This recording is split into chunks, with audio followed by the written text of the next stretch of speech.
Bonjour à toi, je te souhaite la bienvenue dans ce nouveau podcast. Alors je suis sur les rues de Bali comme d'habitude et je suis en train d'aller chez mon coiffeur. Et je vais te partager un sujet qui est assez important à mon cœur, mais qui je pense pourra choquer pas mal de personnes, mais qui pourra quand même être utile.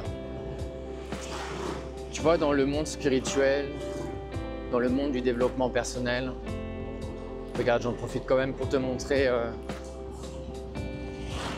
ces belles rizières de Bali. Ouais, alors comme dit, aujourd'hui j'ai envie de te parler du stéréotype de la personne spirituelle que l'on a.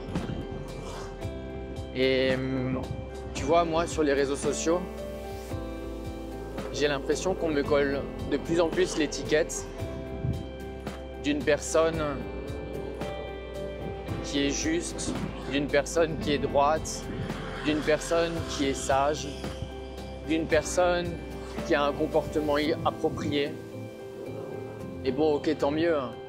Mais j'ai quand même une personnalité qui est hyper sauvage et j'ai pas encore réussi à l'exprimer correctement en fait sur les réseaux sociaux. Je suis quelqu'un qui est hyper sauvage.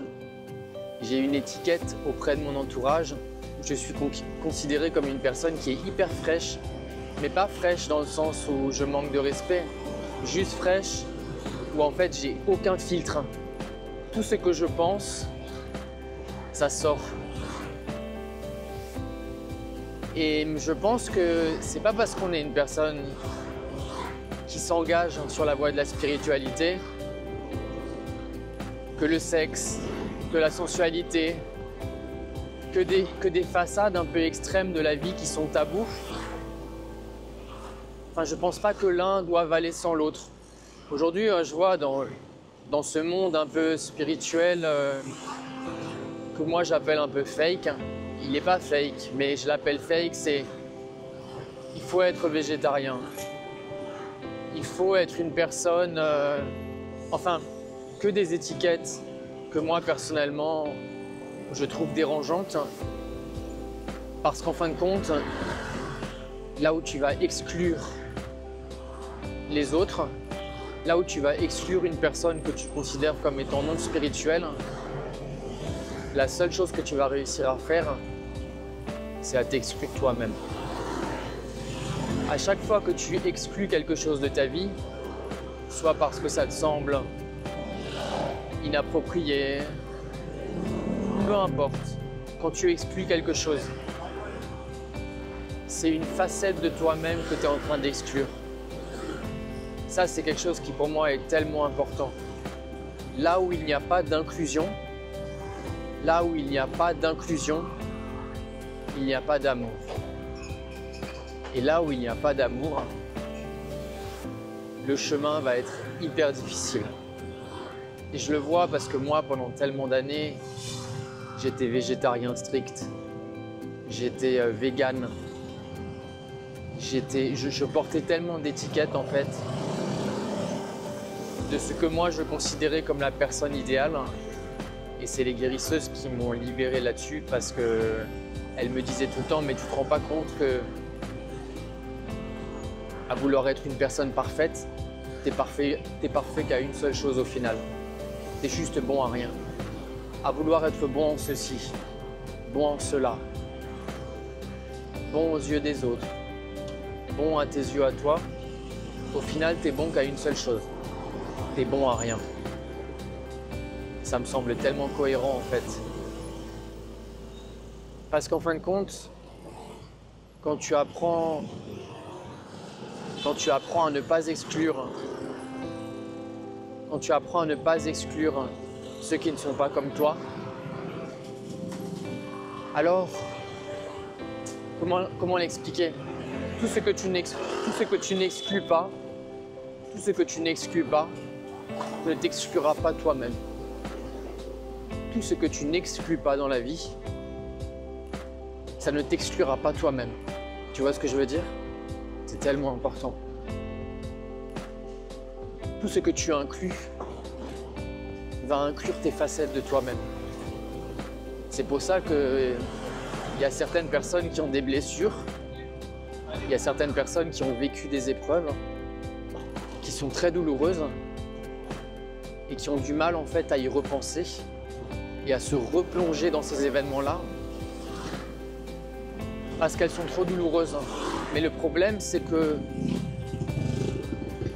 quand tu exclus certaines facettes de ton passé, en fait, ce que tu exclus, c'est ta propre guérison. Tu vois ce que je veux dire? Tout ce que tu as vécu, tous tes traumatismes, tout ce que tu n'aimes pas, en l'excluant, c'est une facette de toi-même que tu es en train d'exclure, c'est une facette de ta guérison que tu es en train d'exclure. Moi, je le vois avec les guérisseuses. Et c'est énervant. C'est énervant du point de vue de mon ego, bien sûr. Mais les guérisseuses, en Indonésie, enfin en tout cas celles avec qui moi je vis, elles excluent jamais rien. Toutes les personnalités peuvent venir la voir, les gentils, les méchants, les violeurs, les terroristes, les bandits. Elles laissent en fait leur énergie accessible à absolument tous. Et en faisant ça, elle permet à absolument tout le monde d'avoir accès à cet amour. Et je pense que seul cet amour peut guérir dans la vie. Parce que souvent, quand on cherche à exclure les gens qui ont commis des choses qui ne sont pas acceptables, en les excluant, c'est leur propre guérison à eux qu'on exclut. Et lorsqu'on exclut leur propre guérison, quelque part, c'est nous-mêmes qu'on est en train d'exclure. Alors tu vas peut-être te dire, oui mais Olivier, il y a certaines personnes qui commettent des actes qu'on ne peut pas pardonner. Si, on peut absolument tout pardonner. Ça ne veut pas dire que ces personnes ne doivent pas être mises en retrait de la société et qu'il ne faut pas les mettre de côté pour protéger les autres. Mais moi je pense qu'on ne devrait pas condamner émotionnellement ces personnes-là. En fait, si tu n'arrives pas à comprendre, les actes d'une personne en se positionnant du point de vue de cette personne-là, alors c'est que tu as encore de la maturité à acquérir. Et on en a tous, moi y compris. Je te le répète. Si tu penses que certaines personnes, les pires de toutes, si tu penses que certaines personnes ont commis des actes qui ne peuvent pas être pardonnés,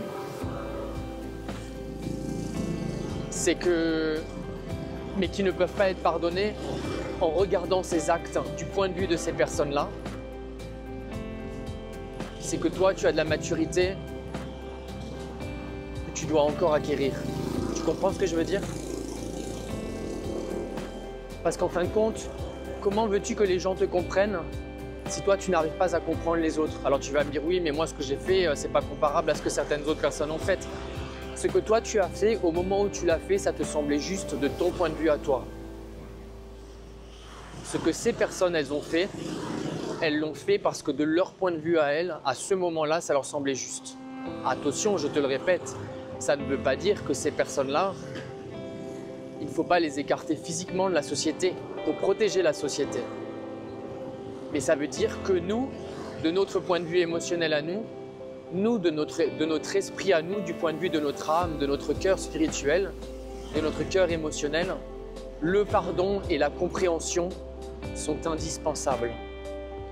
Là où nous, les êtres humains, on ne peut pas mettre de l'amour, c'est nous-mêmes qui nous privons d'une forme de guérison. Je te le répète. Là où nous, les êtres humains, on ne peut pas pardonner, on ne peut pas comprendre, c'est nous-mêmes qui nous excluons d'une forme de guérison. En tout cas pour le moment. C'est pour ça que c'est tellement important d'être douce, d'être calme, d'avoir de la bienveillance, d'avoir de l'amour, mais d'avoir une forme d'amour qui est un vrai amour inconditionnel. Parce que ça demande d'avoir de l'amour ce que la société juge. Enfin, ça demande d'avoir de l'amour, même à l'encontre des personnes que la société juge comme étant les pires. Cet amour-là doit aller pour tout le monde. Et même pour moi, parfois c'est un challenge. Mais je te le répète, là où il n'y a pas d'amour, là où il n'y a pas de compréhension. Allô? Il y a quelqu'un qui est en train de bloquer la route. Là où il n'y a pas d'amour, là où il n'y a pas de compréhension, c'est nous-mêmes qui nous punissons. Je le vois parce que moi, dans ma vie, j'en parle souvent, mais mes parents m'ont fait tellement souffrir, ma mère m'a fait tellement souffrir, mon père m'a fait tellement souffrir. Et je les ai condamnés tellement longtemps, je les ai exclus en fait. Mais en les excluant eux, c'est ma propre guérison dont je me suis exclu. Et le jour où j'ai commencé à les aimer, le jour où j'ai commencé à aimer ces expériences que j'ai vécues grâce à eux, parce que ces expériences-là m'ont permis d'être une version tellement plus mature que je l'étais initialement, cet amour-là, cette inclusion-là m'a fait tellement grandir. Et ce que mon père a fait, ce que ma mère a fait, au moment où ils l'ont fait, de leur point de vue à eux, de leur maturité à eux, c'était juste et c'était approprié. Comment pourrais-je leur en vouloir? Et je pense que vraiment dans la vie, pour tout ça fonctionne comme ça. Et c'est tellement important. Et j'en reviens au sujet initial, qui était que aujourd'hui, moi sur les réseaux sociaux, je parle de ma vie avec les guérisseuses, je parle de ma vie avec les maîtres. Et je vois dans mon audience que souvent des gens me mettent l'étiquette d'un maître, me mettent l'étiquette d'un sage, me mettent l'étiquette de quelqu'un de sérieux et de quelqu'un de juste. Mais auprès de ces personnes-là, si ces personnes-là voyaient qui moi je suis dans la vie de tous les jours, pas intérieurement, je pense qu'intérieurement, ces personnes-là, ou même mon audience en temps général, elles ont bien cerné qui moi je suis à l'intérieur. Mais à l'extérieur, moi je suis un vrai barjot, je suis un fou. Enfin, je suis un fou. Je suis quelqu'un qui est extrêmement sauvage par rapport à tout. Et j'espère en fait pouvoir commencer à partager cette partie de ma personnalité tout simplement par amour pour moi-même, parce que j'ai pas envie d'exclure en fait cette partie de ma personnalité là. Je vais te donner un exemple qui va peut-être te faire sourire. Moi j'ai un physique et un corps qui se muscle extrêmement facilement. J'ai pas besoin de faire beaucoup d'efforts pour être très athlétique. Attends, j'ai une moto très bruyante derrière moi, je vais la laisser passer.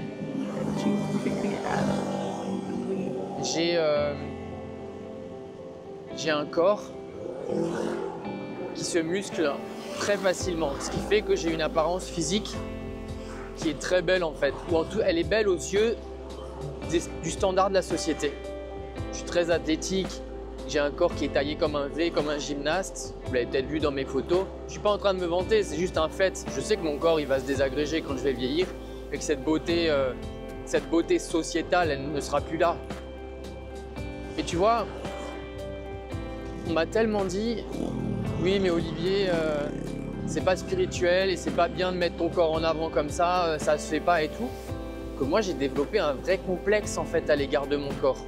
Je sais qu'au jour d'aujourd'hui, je travaille sur moi pour guérir cette blessure où j'ai presque honte en fait de partager mon corps. J'ai presque honte des fois, j'ose pas me montrer en fait torse nu. Moi je sais qu'à la salle de sport, même à la plage, j'ai toujours mes copains qui me disent, et mes amis qui me disent « mais Olivier, mais toi torse nu quoi, t'as un tellement beau corps, mais n'aie pas honte, montre-le quoi ». Et c'est vrai que j'ai du mal.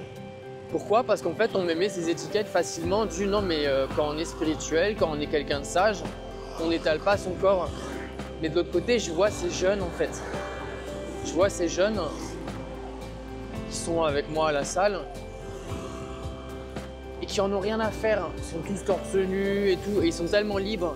Et je pense que cette liberté, elle est tellement importante. Mais cette liberté, elle est importante à tous les niveaux.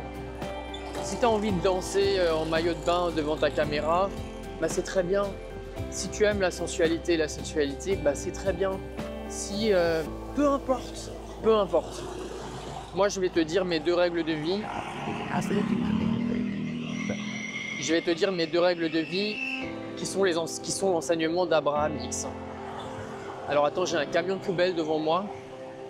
Et franchement, ça sent super mauvais. Donc en fait, je vais essayer de le doubler parce que j'ai toutes les effluves qui sont en train de m'arriver dans la gueule.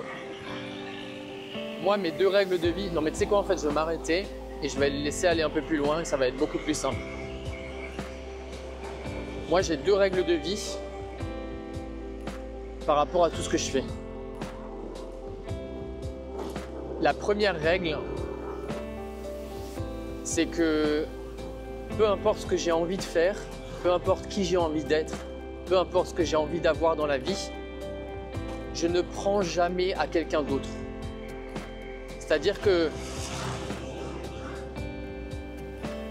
l'objet de mon désir ne doit jamais être pris au détriment de quelqu'un d'autre.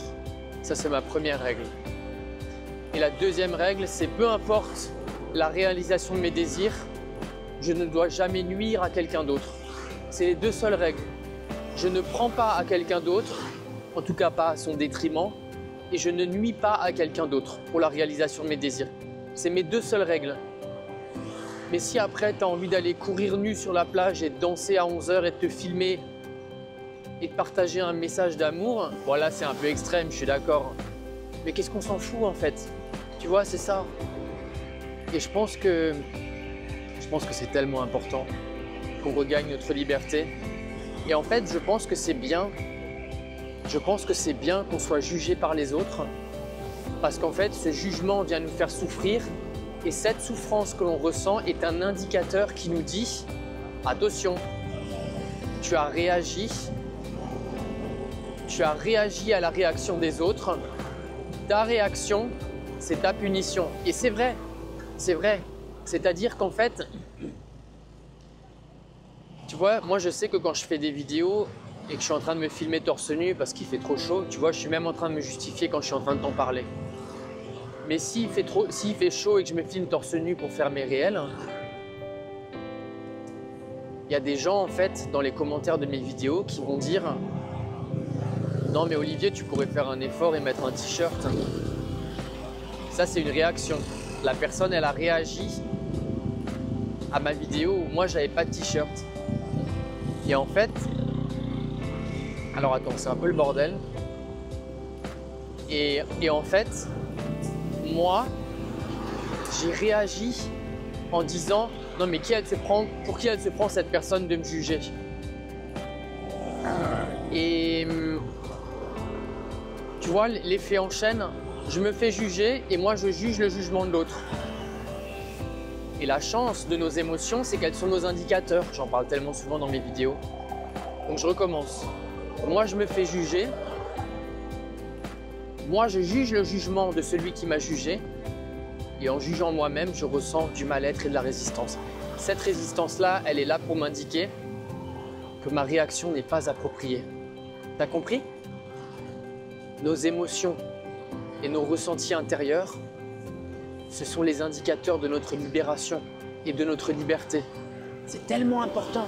C'est pour ça qu'en fait, la souffrance que les autres nous infligent, mais en fait, c'est pas la souffrance que les autres nous infligent, c'est la souffrance que l'on s'inflige à soi-même de par nos réactions. Cette souffrance-là, c'est une chance, parce qu'elle est un indicateur de notre éloignement. Bon, attends, il y a une ambulance qui est en train de passer là. Cet indicateur, cette souffrance... Attends, je la laisse passer parce qu'il y a trop de bruit. Cette souffrance que je ressens, qui est en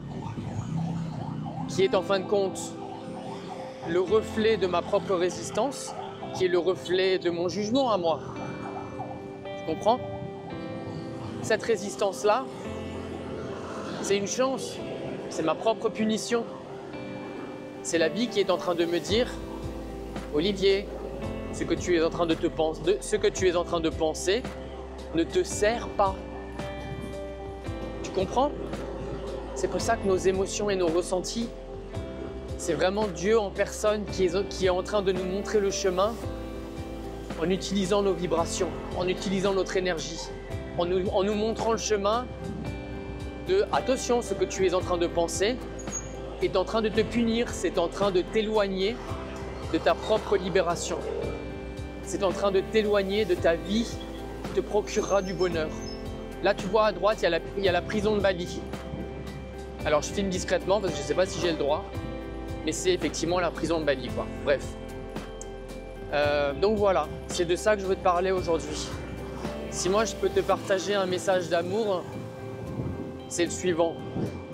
Ne juge pas. Ne juge jamais personne. Et laisse les autres te juger. Laisse-les te juger parce que leurs jugements seront une opportunité pour toi de te montrer à toi comment tu réagis. C'est vraiment une opportunité. Quand les gens nous font souffrir, c'est une opportunité qui est là pour nous montrer notre lâcher-prise, notre chemin avec notre propre libération. Tu vois là où je veux en venir? En fait, c'est tellement facile, c'est tellement logique. Ce que je pense dans la vie va venir manifester mes désirs ou l'inverse de mes désirs. Si ce que je pense va effectivement venir manifester mes désirs, alors mes pensées me procureront du bien-être. Mais si mes pensées me procurent de la résistance et du mal-être, comme mes réactions, alors c'est une indication que je suis en train de prendre le chemin opposé de la réalisation de mes désirs. Est-ce que tu comprends là où je veux en venir? C'est tellement facile. Je souffre, ce que je suis en train de penser ne me sert pas. Je ressens du bien-être, ce que je suis en train de penser est en train de me servir. Tu vois ce que je veux dire? C'est tellement facile. Si je me sens bien, ce ressenti de bien-être est un indicateur de la vie elle-même que ce que je suis en train de penser est en train de me servir. Par contre, si je suis en train de ressentir du mal-être, ce mal-être-là est un indicateur qui est en train de me révéler que ce que je suis en train de penser va venir manifester l'inverse de mes désirs. Désirs qui, lorsqu'ils seront réalisés, vont me procurer des expériences de vie qui vont me procurer encore plus de maturité, encore plus de bonheur, encore plus de bien-être. Voilà. Est-ce que tu comprends là où je veux en venir? Je suis sûr que tu comprends. Je te laisse admirer encore la vue de ces belles petites rues de Bali. Il y a plein d'artisans dans ce quartier-là. J'adore ce quartier. Tu vois là à droite, il y a des lampes en cuivre. Ici, il y a des lampes en rotin. Là, il y a de nouveau des lampes. Là, il y a des meubles en bois. Là, il y a des plantes. Quand moi, je travaillais à Bali à l'époque, j'avais une société d'import et j'importais des meubles en bois pendant des années. Et je venais souvent ici, j'avais beaucoup de fournisseurs. Là, il y a des statues en pierre, là, il y a de la décoration. J'adore ce quartier. Il est très vivant. Et c'est vraiment là que tous les importateurs et les exportateurs viennent. Donc voilà, je te laisse encore profiter de ma voix. Je ne sais pas si elle est agréable à écouter. Et du quartier encore pendant quelques secondes. Et je vais te laisser. Mais dis-moi en commentaire, s'il te plaît, si tu as compris ce message. Il est tellement important. Il est tellement important. Nous, les êtres humains, on est tellement malheureux. Pas à cause des situations que l'on vit, mais à cause de nos réactions Ce sont nos réactions qui vont générer ces situations physiques, pas l'inverse. C'est pas parce qu'une situation nous déplaît qu'on va se sentir mal. C'est parce que l'on se sent mal que l'on va venir manifester des situations qui nous déplaisent. Tu comprends? Je te le répète. Ce ne sont pas des situations déplaisantes qui vont venir nous faire ressentir du mal-être. C'est notre mal-être qui va venir manifester physiquement des situations extérieures, situations qui de nouveau vont venir nous faire ressentir du mal-être. Tu comprends? Je t'envoie plein d'amour et je te souhaite une belle journée.